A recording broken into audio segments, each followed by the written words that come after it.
Well, hello everyone, Dave Larson with Fitness Technology Services. So today's video is going to be how to replace this crank arm right here. It's kind of a simple job, but for some reason you need a couple specialized tools. These tools will also be good for if you have a outdoor exercise type bike, just a regular bike. A lot of times they need this same pedal tool. You'll need this pedal tool to press this crank off of here. You'll need this pedal tool to actually move the pedal off of this axle or crank, whatever you want to call it. I believe this is a 1/2 inch, so you need a 1/2 inch. There's a nut inside of here. But first off, I want to say thanks a lot for viewing this.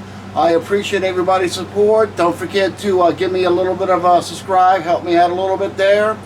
I'm going to start doing some bearings, take them out, reinstall them.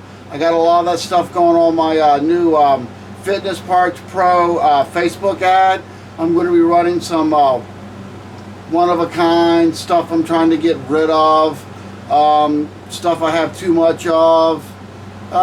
Anyway, take a look at the Fitness Parts Pro on Facebook, and you can see what I'm going to start uploading on there. Alright, so anyway, for today we're just going to replace this.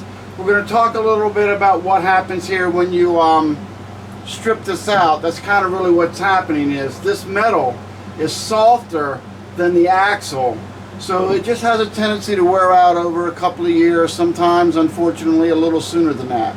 But that's enough for advertisement and getting you started with the parts. Let's go ahead and let's get started and do this video. Alright, here we go.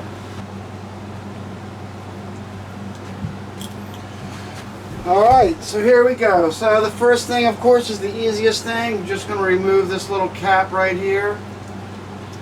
Probably could do it with a penny or something, but I just happen to have this little flathead / Allen wrench on the other side laying around.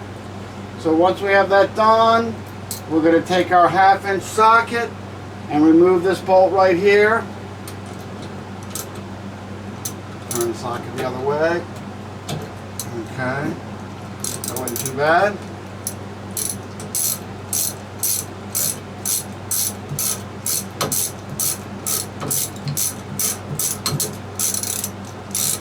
Some of these are 9/16ths. You have to figure that out on yourself. Some of them even have a Allen head screw in here, but this is a 1/2 inch. So we'll put that down right there. Next, we're going to need to do is remove this pedal.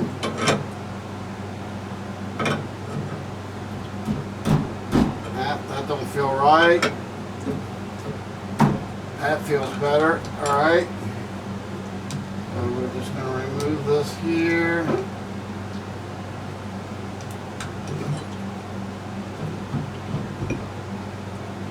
These are pretty standard tools by Park. The pedal tool is a standard tool. The crank remover is a Park tool CCP 22. That means 22 millimeter. That seems to be the standard size. They do have other ones. This is for Life Fitness, but not too much really. It's usually all pretty much just 22. Alright, so the next thing here, and this is really the most important part of it really, is you've got to run your head all the way down, because you want to get this as deep into this as possible so it doesn't strip out. These threads are very fragile, very fine thread. Even you have to make sure the pitch of the thread is the same. So what I like to do is I like to hand turn it just a little bit. Ooh, that's really good. So that's in pretty far, almost a whole length. Now I'm going to start cranking the tool. And it just kind of presses itself out of here. Wow, that's pretty good. That's an older bike too. Alright, you can see the bearings now. That's not for this video. We'll get to that one day. So what happens here is that this square on this crank just gets roached out. It just gets worn out. It should be a nice straight square. Hopefully you can see the difference.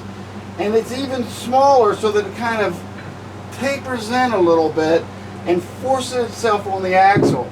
The axle rarely goes bad. It's a much hardened steel, much more hardened steel. This is soft, more pliable. It's got to be that way because it's got to kind of press itself on. Sometimes it can be made too soft and you're replacing these pedals all the time. But, you know, what can I say about that? So the one thing to note is make sure you have one pedal up so that one pedal goes down. Nothing more embarrassing than having both the pedals pedaled at the same time. Alright, so then we're just going to put this back here like this. I like to do as much as I can by hand. If I can, I can't, but this way I know for sure everything's as smooth as it can possibly be.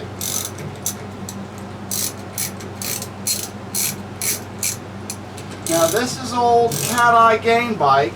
I doubt if you guys have ever even seen one of these, but this back in the day would hook up to your PlayStation and would power your PlayStation up, so your kids couldn't play PlayStation unless they played on a bike.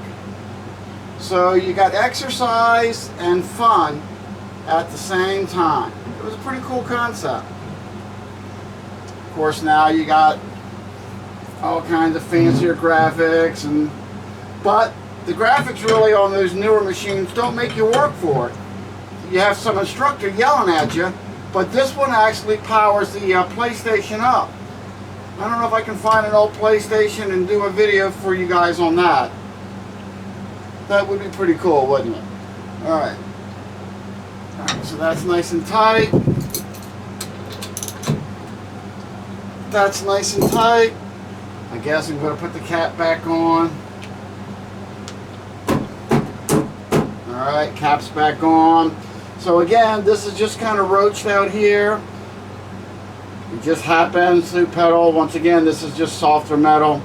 I guess that's really about it. That went really smooth.